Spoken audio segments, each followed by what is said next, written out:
Welcome back to Liverpool 12th Man, and this is going to be a fun little episode where I'm gonna be chill, try to be cool and collected as we deal with a lot of things that are going on in the Premier League world right now. I know a lot of people are probably watching the game on the Monday night game, which is Brentford and Arsenal, which is currently 0-0.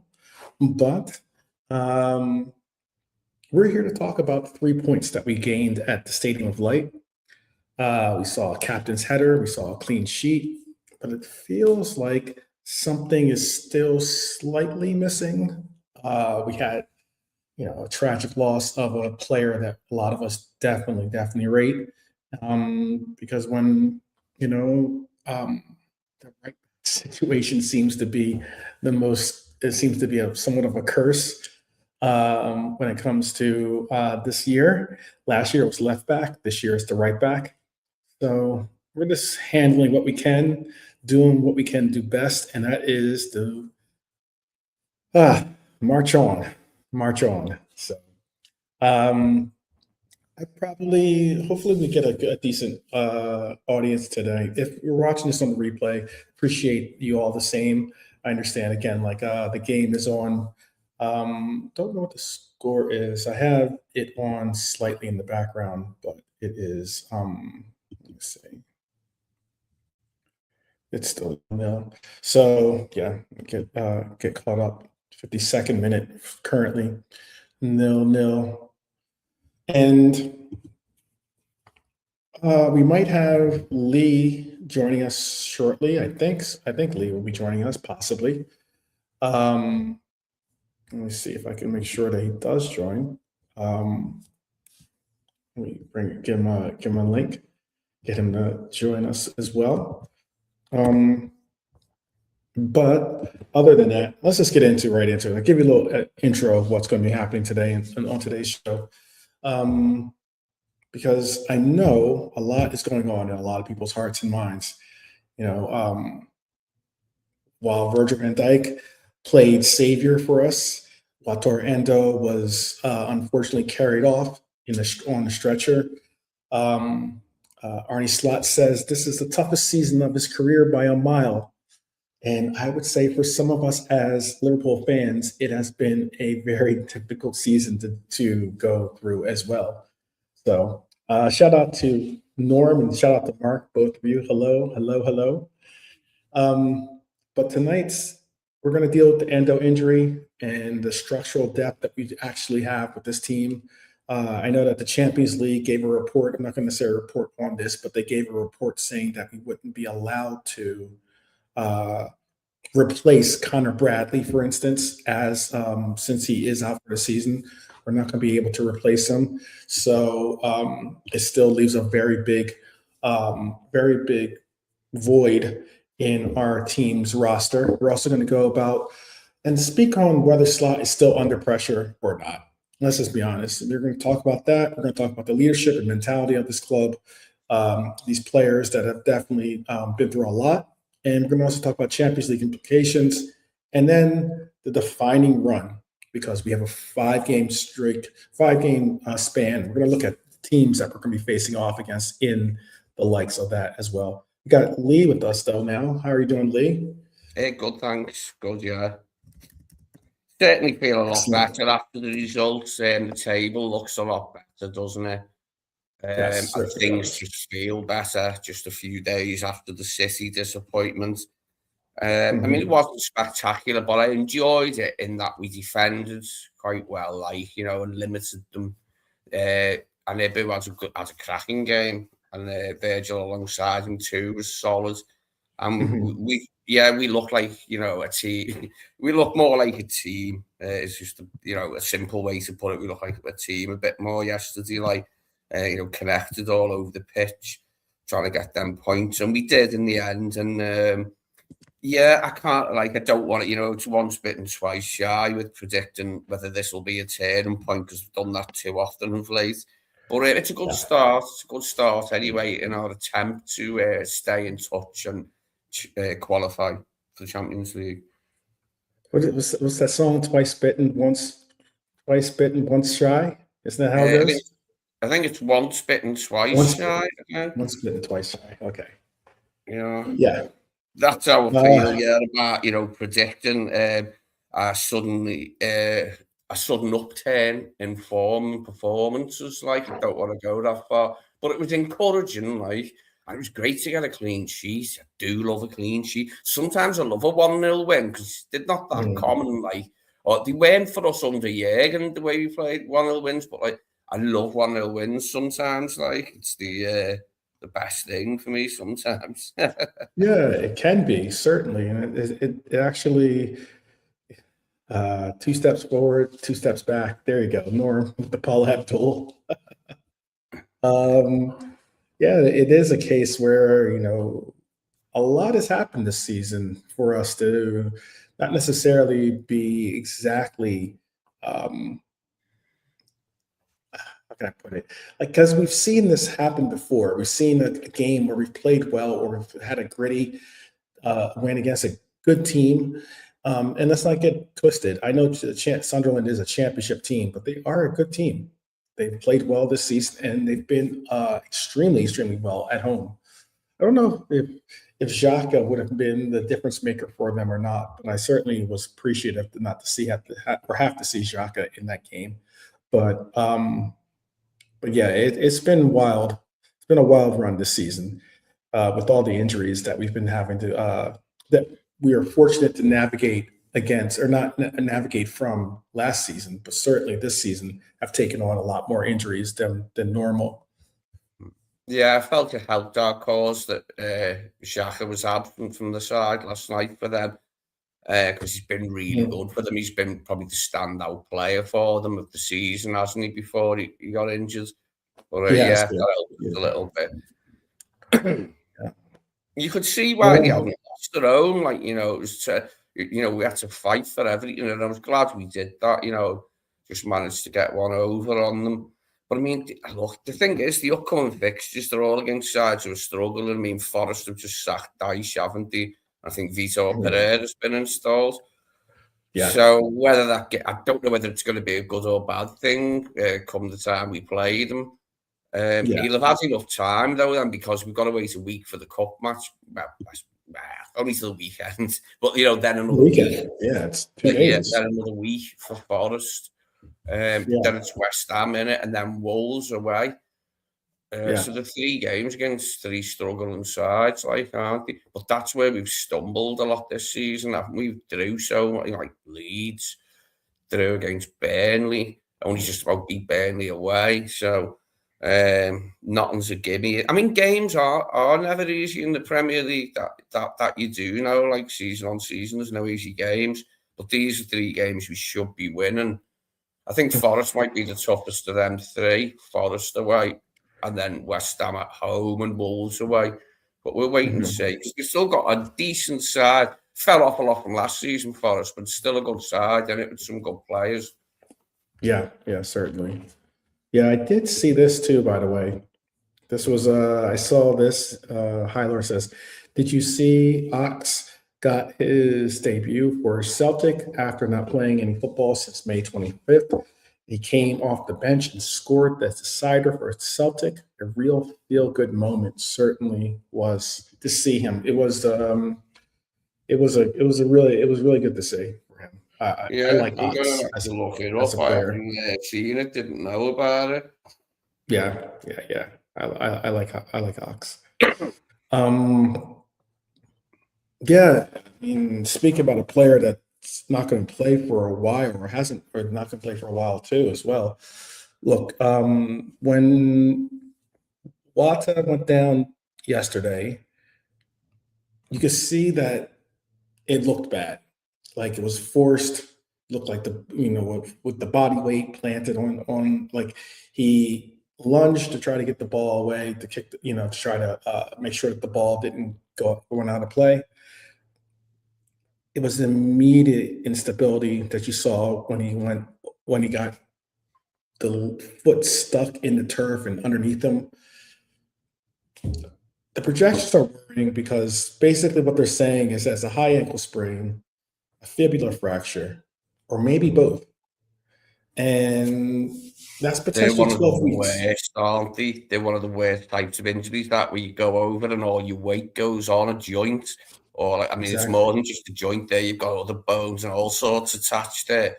I hope it isn't Mhm. as bad as what it could be because sometimes they're career enders. I just hope he's okay long Oh, term and he can goodness. carry on. Yeah. Yeah. I mean, like, I really would like to see him not only be great to see him back for our club, of course, but I mean, like, it's kind of crazy because it could be potentially 12 weeks. That's what they're speculating. We're obviously going to get a more thorough idea as to what it is after the results come back.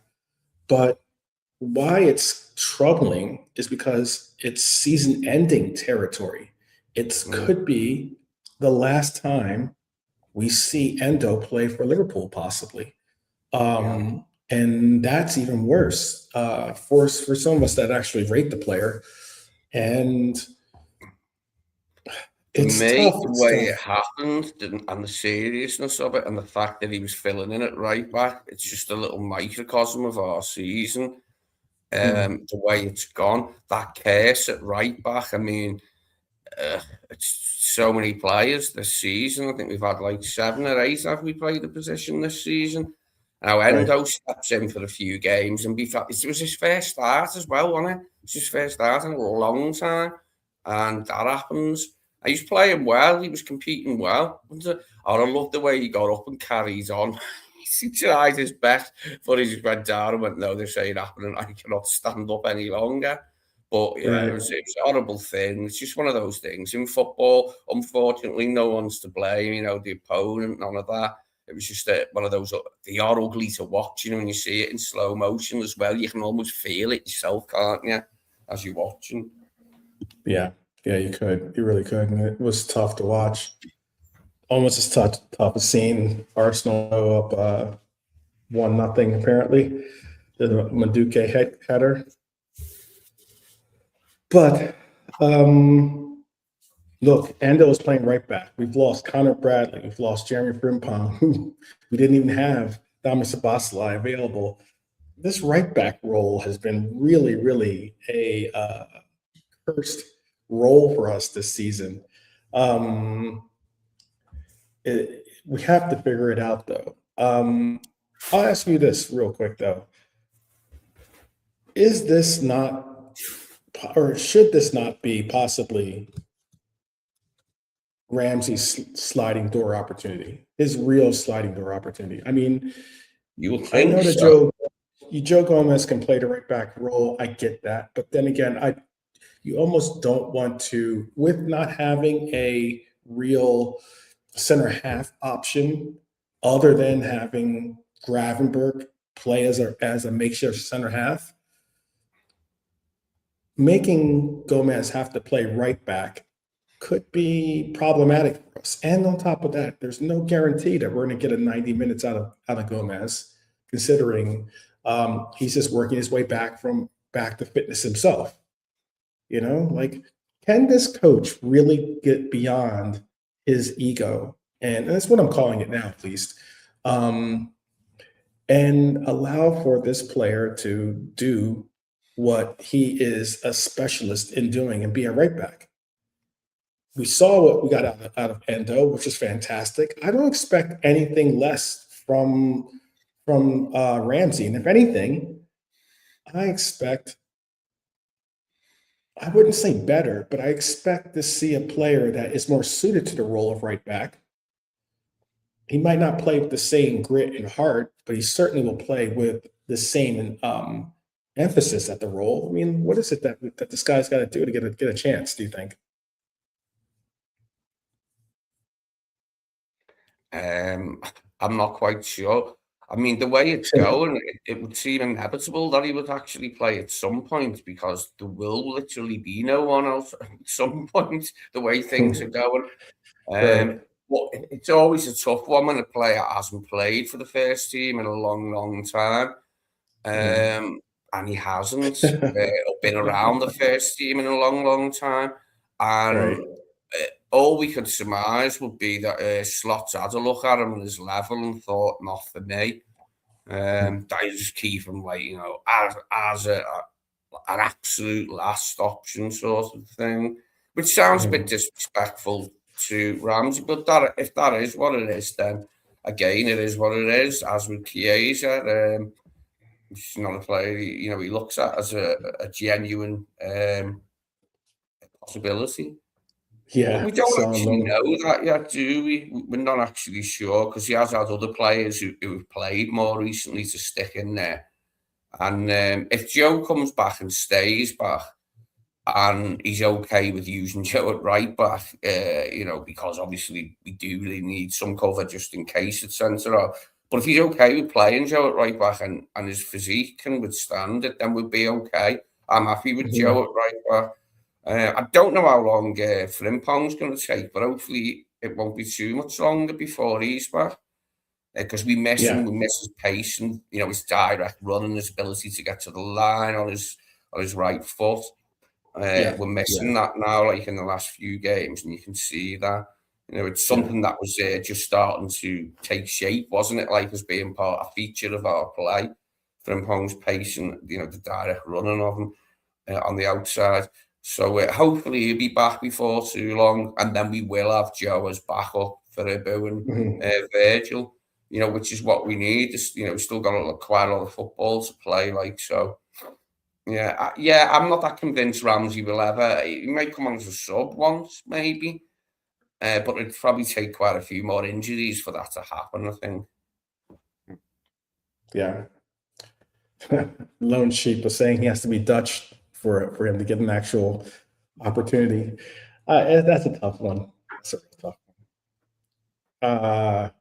I'm hoping that it's sometimes with that analogy that it doesn't go as far as it does sometimes with it, but you never know. You never really know. Do you think that do you think this is just bad luck with that we're having at the right back position, or do you think that this is something that we should have prepared better for? Should we have prepared better for this?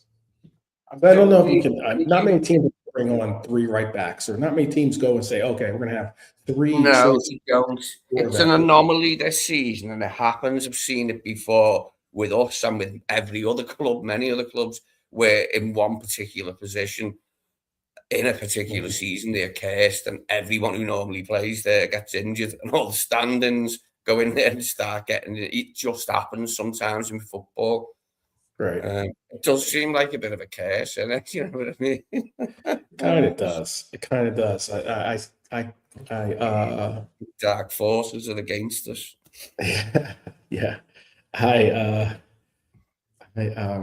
jokingly, of course, but called it the curse of 66. So we'll see. We'll see. We can get through it. We'll get through it like we do all things.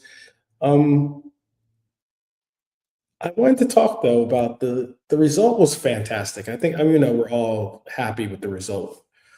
And it puts us back into contention to possibly get back into the top five, if not the top four.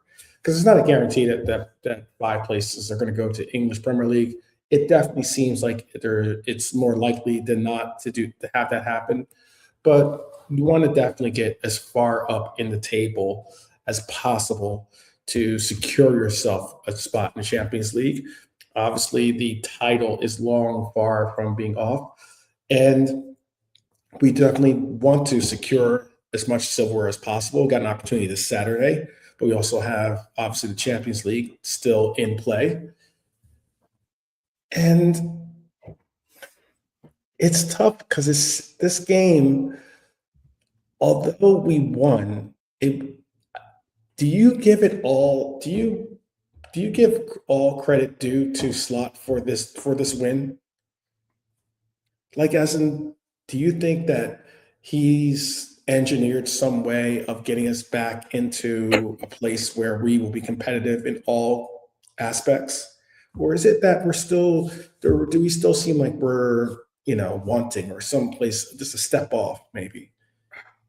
Well, it's got to be a change now to win after win after win, because if it isn't, we won't be in the Champions League. He said it himself that would be Mm. unacceptable. So he knows now we've got to put wins together, or win most of our remaining games. How many left have we got? 12? 12. 12, yeah. 12. We've got to win probably about 8, maybe 9 of them, and we've got to make up a Mhm. few points. We've got to make up this. We've got the goal difference is crap as well. Our goal difference is worse than United's and Chelsea's, considerably Right. worse. So, that's Yep. another point. We've got to get back, claw back, sort of thing. I mean, you look at it too. After winning the first 5 games of this season, we have taken 24 points out of the next 20 games. That's abysmal, that, isn't it? That is We have abysmal. eight league defeats. That's Oh, wild. poor Arnie. He suffered this season, but he's got to get it together now. I mean, we've been saying for weeks, like, we can, and as I say, I don't want to prophesize that this will be the start now of the winning run that goes on for a couple of months. But he's got to now. We've reached the point in the season now where things have to change in terms of winning most of your games and showing some sort of form. Like any team that wants to achieve any sort of aim has to at some point, and we just haven't showed it this season. And we've got to, for us to get what we want, because, like you said, it's unacceptable for Liverpool not to qualify for the Champions League, and it is, Arnie. Yeah, come on. I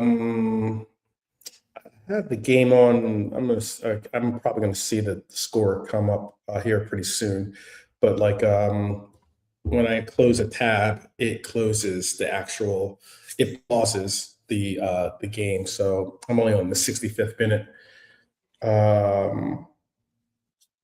See what happens. I'm trying to see what exactly goes on, but it is Brentford 1-1 Yeah, I might currently. actually get a little kick out of an Arsenal wobble, you know what I mean? Make me laugh a bit, even sweat. It can only happen well, there are other teams that I would rather see that happen to, but considering some of those teams aren't necessarily they're not in the place that Arsenal is with their campaign. So, Hey, Villa got up to late win yesterday, didn't he? Mings struck late on yeah, to they get did. that Yeah, 1-0. That was massive for Villa, wasn't it? yeah. So what it is with this is, I'd say 2 wins in 2026 so far as what we have. You have early this season, you have 9 defeats in 12 matches, the worst run in 71 years, which is wild to say in itself. Those can be looked at as not being blips. Those are not patterns that you want to have associated with your club, you know? I mean, for context, Roy Hodgson won 25 games from 20 matches, but he was dismissed in that year. I saw Roy Keane speak on a program, and he was talking about he was saying something that people are trying to contextualize with our team, and that is connecting us as being really bad champions. Do you think that that's the case right now? Do you think we're really bad champions, or are we just, or do you factor in um, do you factor in the losses, or the losses meaning like the losses of players and injuries.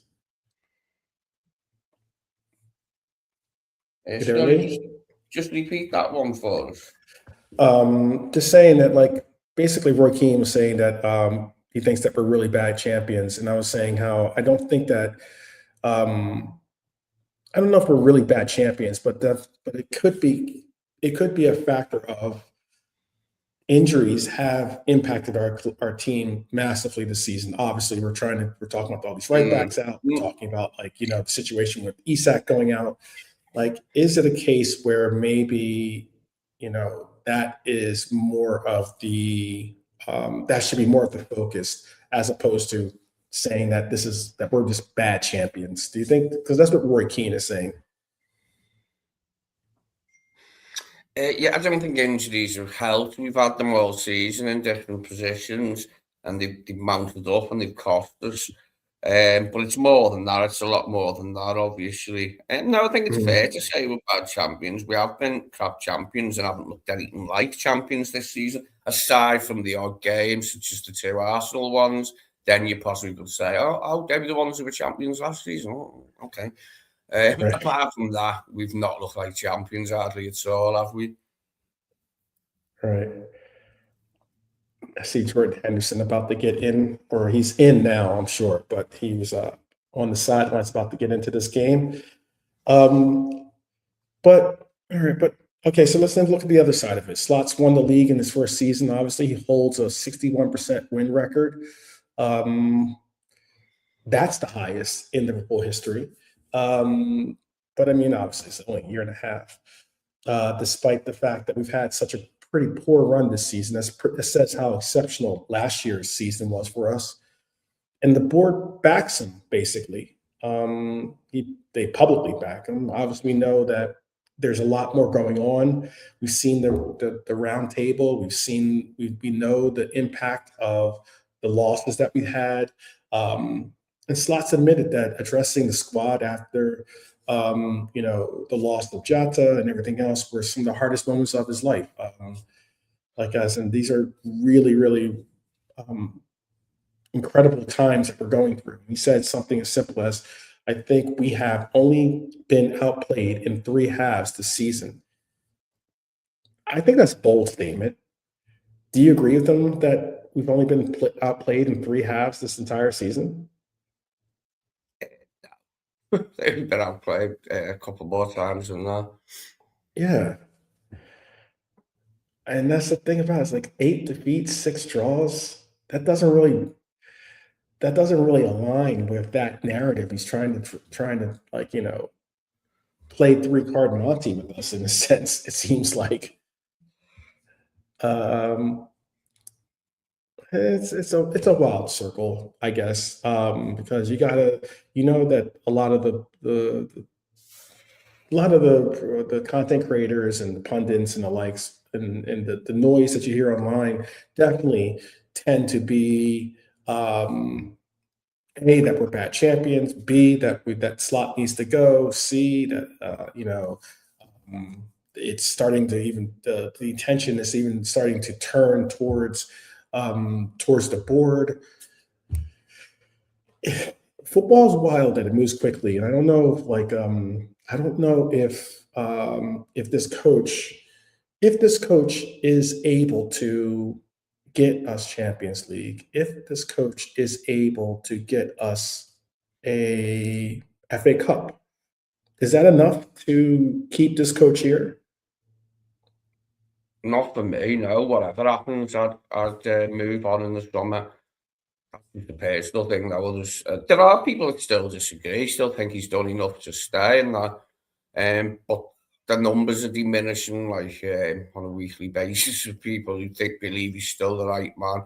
For me, even if he won the Champions League, which I feel confident in saying that he won't this season because we're just not playing well enough to go all the way. But even if he won that, I'd still want him to be shown the door. I know that'd be harsh. That'd be incredibly harsh, but that's the way I feel. All right, well, let's move on real quick because I want to definitely, I know that some are still involved in this game that we have unfolding over here. I know. Let me see. Get you guys an update on the score as well. 80th minute. There's a question for you. Oops. Question for you. Do you think if Slot gets two new wingers in the summer, that he can get us back to last season's winning form? I have an answer for that, but let me hear your answer first, Lee. No. Do you think if Slot gets No. two new wingers in the summer, that he can get us Yeah, back to last season's got him a winning? new left footer and a new right footer, really good. Would that save him and turn us back into what we were last season? Probably not. Mhm. For me, that's just my opinion. Man. I personally think that there's Well, you've got more to look to at it, exactly certainly. how wingers have struggled this season, a pair of them. And there must be something in that, right, for how the team has evolved. That I think you're right about that. yeah. I think you're absolutely right about that. And we spoke on this earlier this season. And not only did we speak on it, we spoke on it to the extent where I'd like gone on other channels. I even said, especially on our channel, but like on other channels, saying how I definitely could see us going into a different direction. As in, I understand that if we do go in the two forward direction, that means that we're going to have to find two new forwards. Whoops, to replace the forwards that we have, or not replace, but be able to rotate with the forwards that we have. So that's not necessarily easy. But I would like to see Jaden Dance get more opportunities. I would like to, if he ever gets healthy enough to do so. I would like to see us possibly go out and get another quality backup forward out there that could provide rotation in the legs. And I've said this quite a bit. I don't necessarily emphasize us having to go out and get wingers, outright specialists, wingers that are specialists on the wings. I would like us to go out and get players that are either, if I wouldn't mind, like a player like Elise, for instance. He's a fantastic player. I would love to see him at the club. He's a player that I think could be an incredible addition, but he's a versatile player. He can play the 10 and the likes. He can, he doesn't have to just play as a right winger. I just want to see us be able to, and exactly, Red Armchair Score is saying, I know that we are scouting Yan Diamande, who's also an exceptional young talent and a player that I would love to see as an option on this team. But at the very same time, I'm thinking, this is my personal opinion of what I would like to see happen, and that is if we were to have a team that goes to from or with a 4-4-2, it could mean that obviously we could have the number 10 be we could have the number 10 be Verts, but also we could finally see, but at least in my opinion, we could finally see the opportunities of an Ekitike and an Isak in our front line, and that could possibly two of the most dynamic strikers in the league, especially when on form. We haven't seen Isak on form just certainly yet. I heard a comment by Drifty that kind of sparked the idea of like, of what I thought, what I agree with his thought was that it's a shame that we don't have Isak now, because this is probably right about the time that Isak most likely would be clicking and kicking into gear, you know. But again, if we are to go forward, I personally think that as much as I love Cody, as much as I love Salah, I think that this might be the time to possibly transition from a winger-based team. Get some quality money for Salah. Get some quality money while Cody's stock is still very very high for Cody, and really make really make a run at bringing in, a good player like, like an Elise, or even like another striker that could be, a potential player to utilize. That's just my opinion, though. What do you see the vision, or am I dreaming? Um, I just hope it goes well, whatever course of action we take in the summer. It's going to be really important, isn't it, that we get the right players and that Mm, they settle in bed in, quickly. I mean, Hugo bedded in quite quickly. It's took It's a bit of time. Frimpong's been injured half the time, but like if we can get new signs and they can get into the style of play and have an effect early on, and we could hopefully have a good season next season. Just depends who's the manager, isn't it, and what the plan is. yeah, yeah. And that will have a determination on what happens with our futures, like who is at the helm for our squad, for certain, for certain.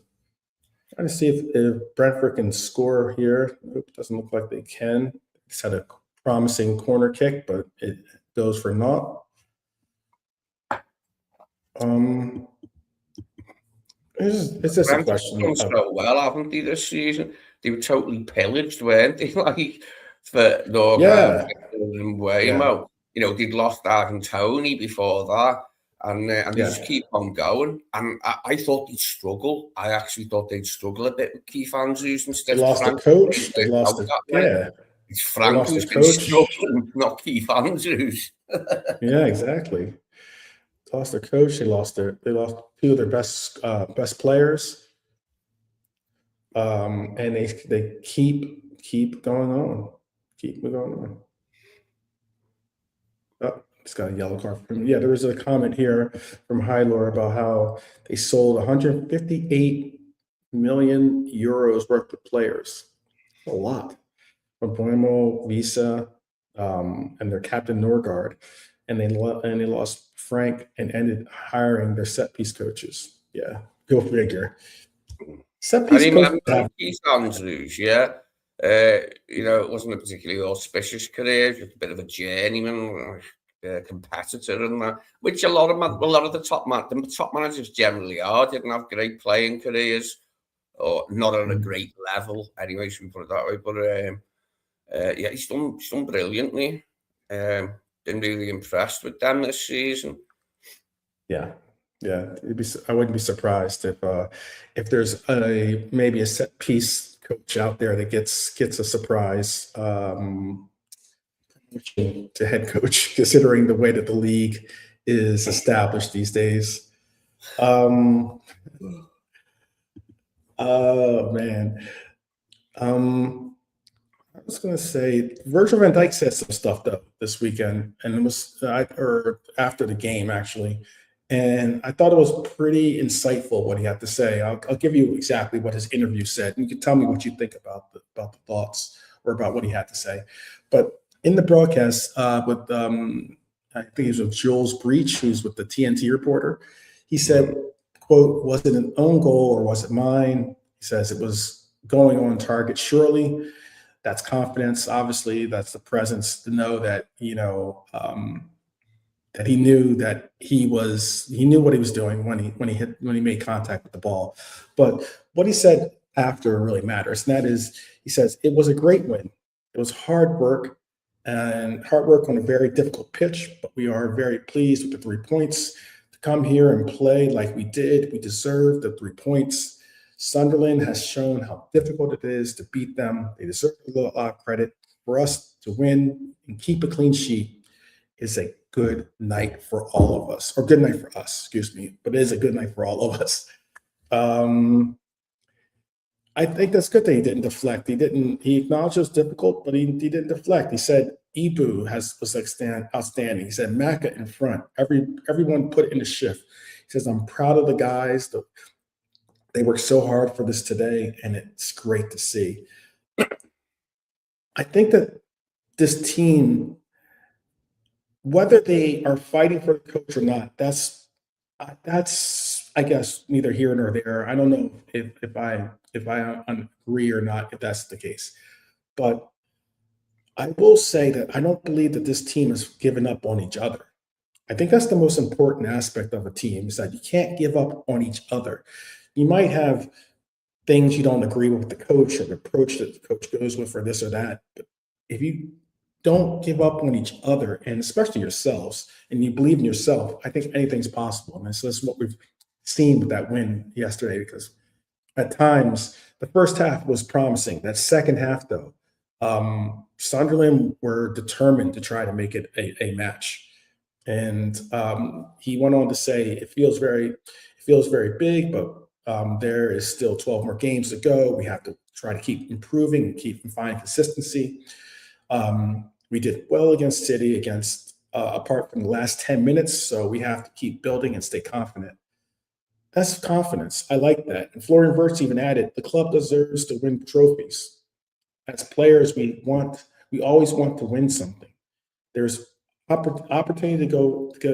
There's an opportunity to go a step closer this weekend. We want to take that. I think it's great to hear, and I'm actually kind of interested to see what kind of lineup he brings out for this weekend. To tell you the truth. I'll have to Google that, armchair. Now, I watched Sons of Anarchy, but can't remember the characters' names, like which one was which. I'll have to Google that to see the lucky likey. Was like a good lucky likey. No, it's quite good. Yeah, yeah. That Irish fella's in it with all the scars. He's the Shelby's dad in Peaky Blinders. He's Tommy and Arthur's dad. And he was in Gladiator as Maximus's, I don't know, what was he like? His, his gopher or whatever. But he's a good actor. It looks strange though with all them. He was Maximus's yeah, servant? like his servant. Yeah, remember like when he gets hung, Maximus. Yeah. Though, and he's got a distinct look with them scars. He was only young in Gladiator. He's quite old now in Peaky Blinders and Sons of Anarchy. Oh, very distinctive looking fellow with them scars. Yeah, certainly. There's going to be 5 minutes of extra time in this game. We are already into the 92nd minute of this. And Diago. Diago's so close. So close to making it rain in London, basically, with Arsenal tears. Come on, Brentford is right. But let's see. There are 5 things. I'm gonna try to, like, there used to be a segment called Top 5 or like 5 things, 5 must things to know. And I guess I'm gonna go with 5 things. What are a couple of things? I'll tell my 5, but I'll also say what are some of the things, something you took from the game? Like, what is something that you noticed? I'll give you an example. Obviously, the injury to Endo is huge. You know, the right back, chaos, and Endo stepping in was functional. At the position, played well, put his heart out there. The fact that he got up after being injured, hopefully didn't do more injury than more harm to the injury already. But it was amazing to see a player, persevere through it. The sheer fact that this is a step forward for Slot, you could say, maybe that's my second point, in the sense of having gone through a loss and then having to, pick the spirits back up and get us on the right page is not an easy one to do. Is there anything that really stood out from this game that you took as like a positive? Yeah, Verts was good. Canarte was good. We got a clean sheet with 3. what are we there? 2 points closer to United and Chelsea now. So yeah, there's plenty of good things to take away. But as I say, I was really pleased with the clean sheet. Don't get Right. many. It was great to see us get a shutout, like, for once. And we got one Okay. against Karabag, didn't we? But do you know what I mean? That was Karabag. I mean, in the league, we haven't had many clean sheets of late, so I was really pleased with that. Yeah. 95th minute. Still, they're going to bring on a player apparently for Brentford. I don't know if it's an injury or not, but we really should buy back Kelleher. He's miles better than Marmadashvili. I think he's better with the ball at his feet. I'll give you that. I think that Kelleher is is better with the ball at his feet. But the only reason why I think Marmadashvili is a better fit for us currently is because Marmadashvili knows that he's not going to start and he's going to have to wait his turn to be the starter. I don't think that Kelleher would have been comfortable doing that, to tell you the truth. I hope Marmadashvili can start to just factor into thinking that he can make these cup competitions his own, the way that Kelleher did, and we can move forward with that in that direction. But Brentford, let's see. We're in the 96th minute right now. There's only supposed to be 5 minutes of extra time. This possibly could be one of the last opportunities here with this throw in. I haven't seen any spoilers, so let's see what happens. Long throw in. They all crash the box, and Rhea has picked up the ball and is trying to get the Arsenal out on a quick start. All right, we'll see what happens. Look, I was thinking this though, Lee, and I was wondering what you're thinking of it as well. And that is that you mentioned it earlier. Our wingers have to step up. Now, whether we play a 4-4-2 or not, that's one thing or another, but that's what it's not going on. That's not what's happening at the moment. So with that said, our wingers have to step up. What is the misconnect with our wingers? What is the misconnect? Why are we not It's firing? playing a lot slower this season. It was a lot faster last season still, wasn't it, the way we played? But it isn't this season. It's slowed down, looks different. And it's hard for them to either of them to get into the game, isn't it, this season? And affect the game. I mean, Cozy was very quiet, wasn't he, against Sunderland? Like, he's struggling, isn't he, in that position? Yeah. He is, and that's a wild one. That is certainly a wild one that we have it.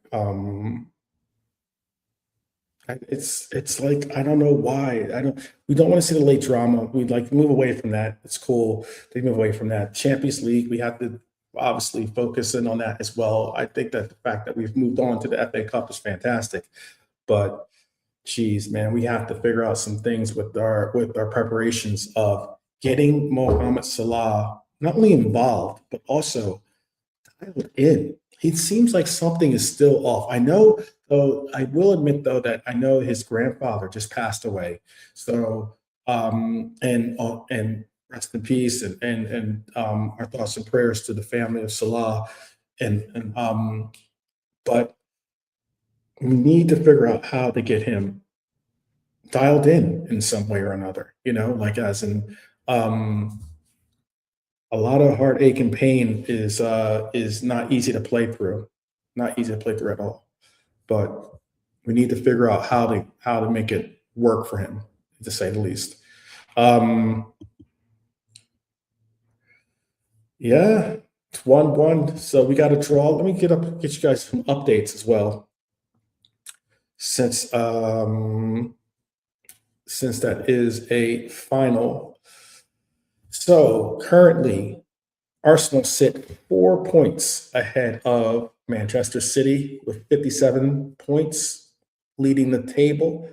They still have a 7 point gap on Villa in third place. Manchester United sit in fourth place, surprisingly, at 45 points. Chelsea at 44 points. And obviously, our own selves sit at 42 points in the standings in sixth place.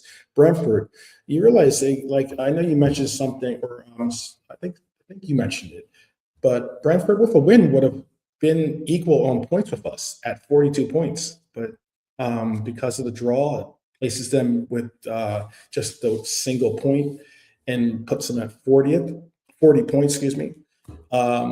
Everton and Bournemouth both sitting at 37 points.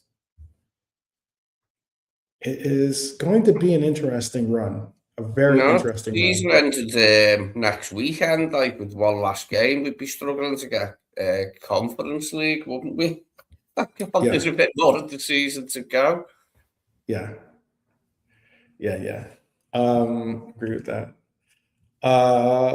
Yes, Slot said after the game, he said, I think we had the biggest chance in extra time with Mohamed Salah, but the mentality I saw throughout the whole team, that's what pleased him.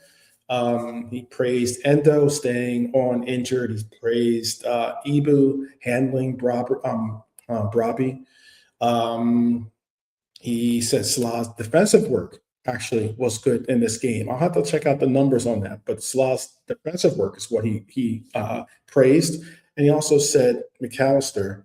He said McAllister's tackles were immensely important. Him defensively was important. And then he also gave props to that away fan section.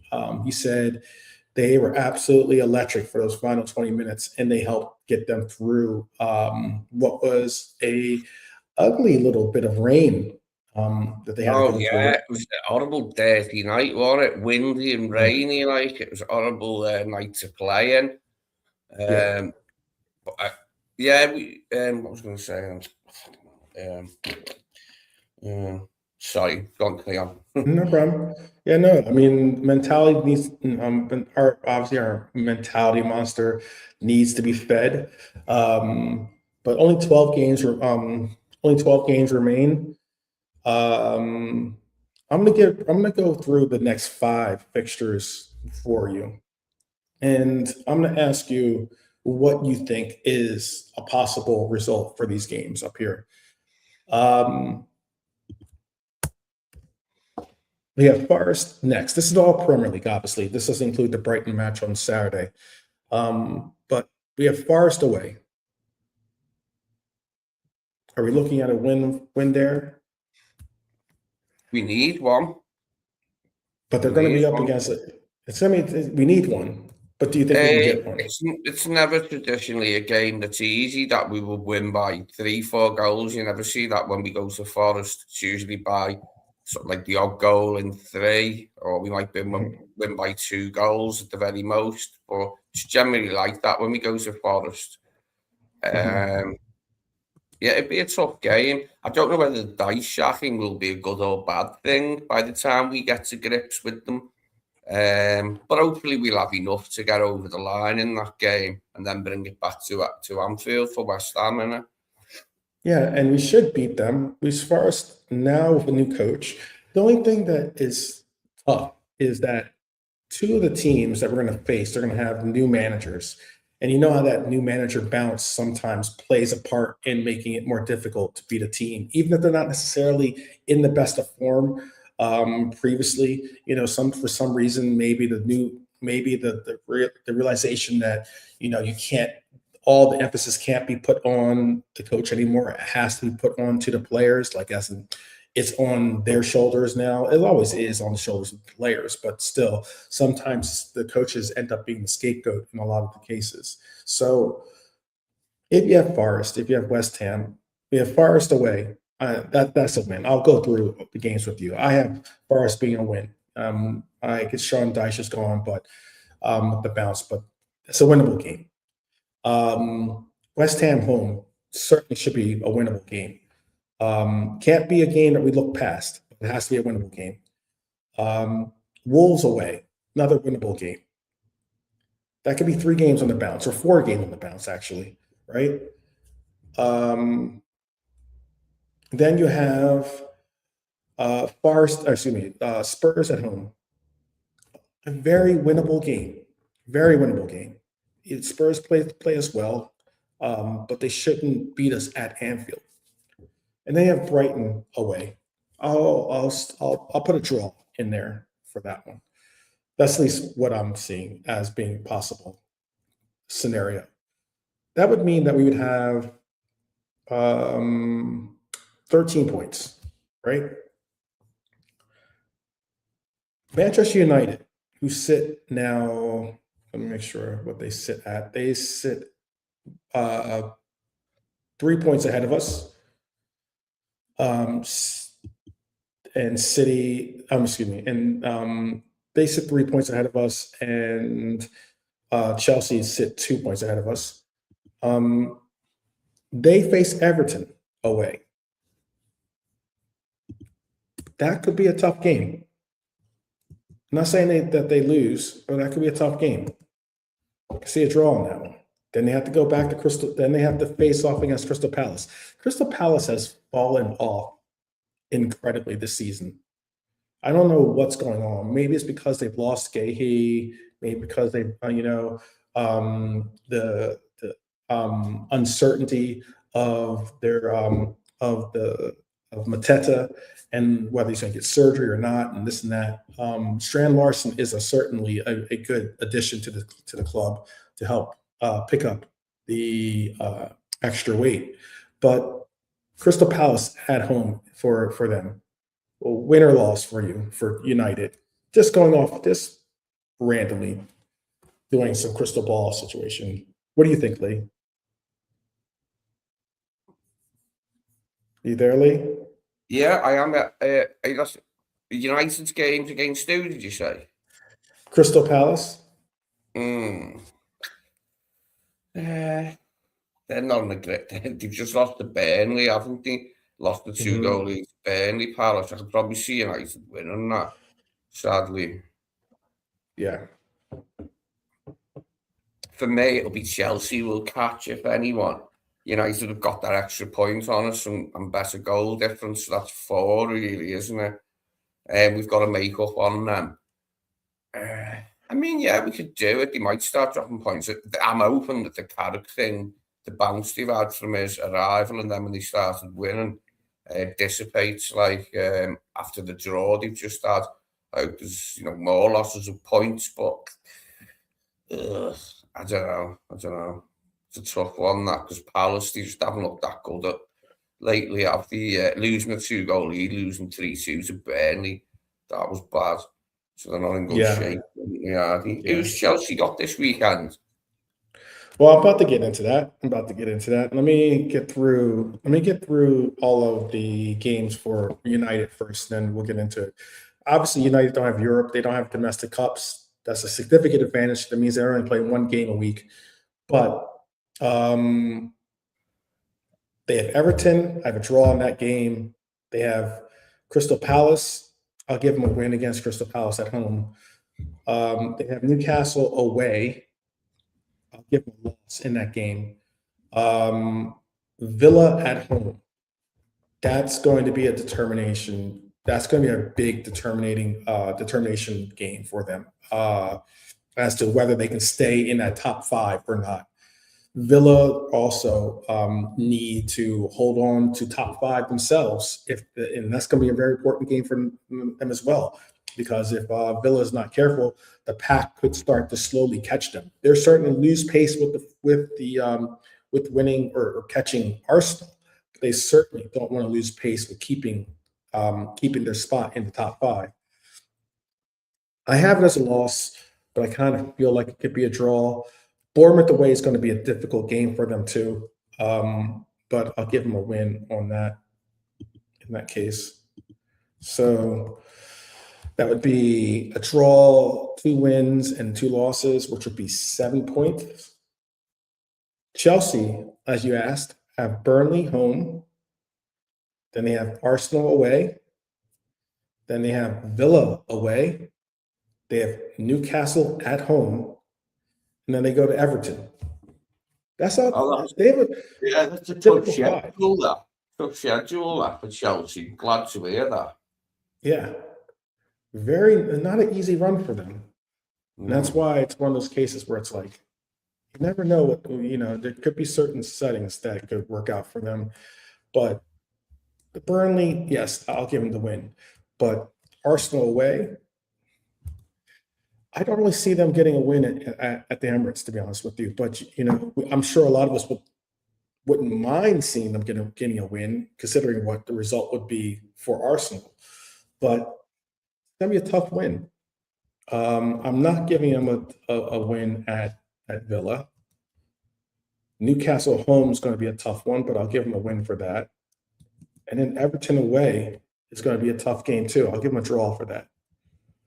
So Chelsea, Arsenal, that's a tough one. I'll give them a loss for that one. So I have them going with 7 points.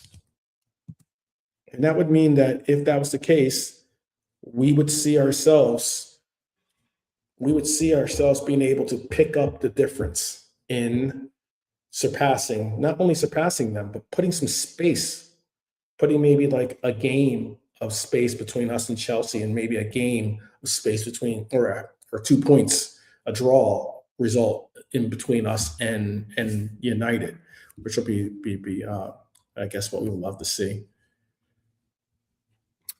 What you reckon about what Highland's saying about the contract situation?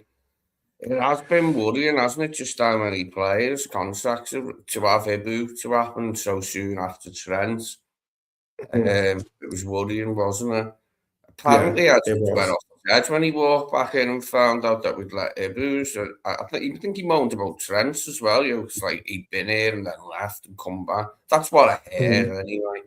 But you'd like to think that we start getting on top of it now, and avoid that happening as much in the future, losing players for nothing. Because it's never a good thing, is it, when you lose players who are worth a few bob for now?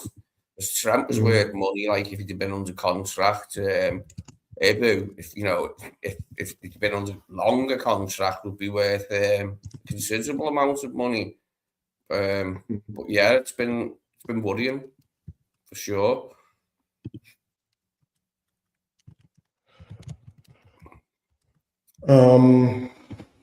Jeez, man.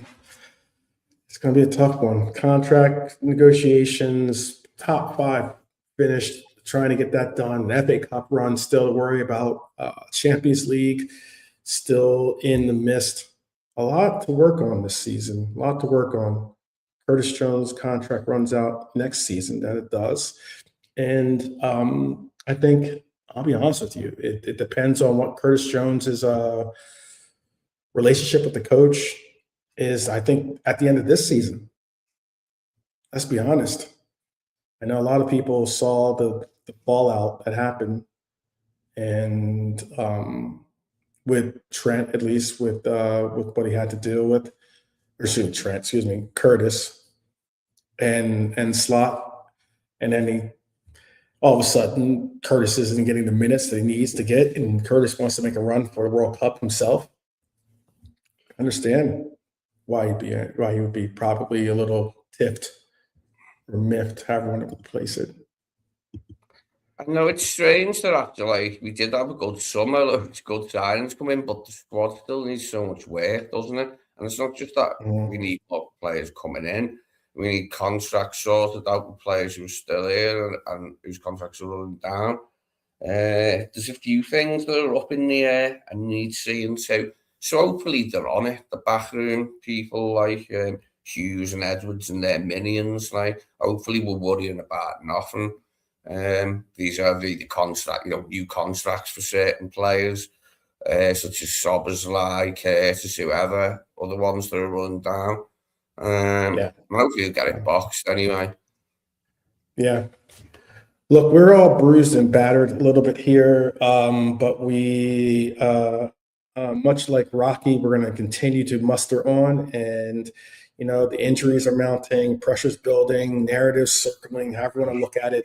You know, I think, though, what is really going to be the difference maker in a lot of this is that Liverpool Reds factor, that mighty Reds factor in our favor, possibly to get through this season with some surprises. Plenty. We've had plenty of heartaches, but certainly some prizes and certainly some upturns for the team. So we'll see. I don't know. I've got to before we bounce out here because it's only going to be a short episode today.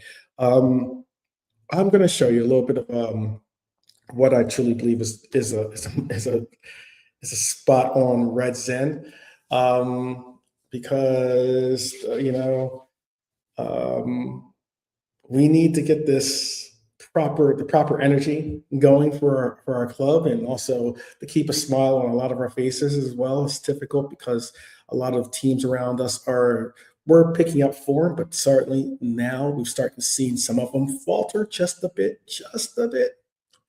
So before we bounce out of here, Lee, do you want to say anything to the people before we bounce out of here? And I show them their little moment of Red Zen here. And just thanks to everybody. Thanks for everyone for turning up, your opinions and that, and joining in. See you again, peeps. Yes, definitely. I'll give it to you this way. It is always a pleasure to host a show with Lee, and also a pleasure to have you guys in the chat, whether it's live or on replay. Big up to every one of you.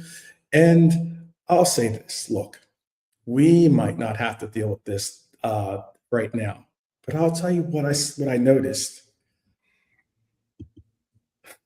Arsenal might have to deal with this right now.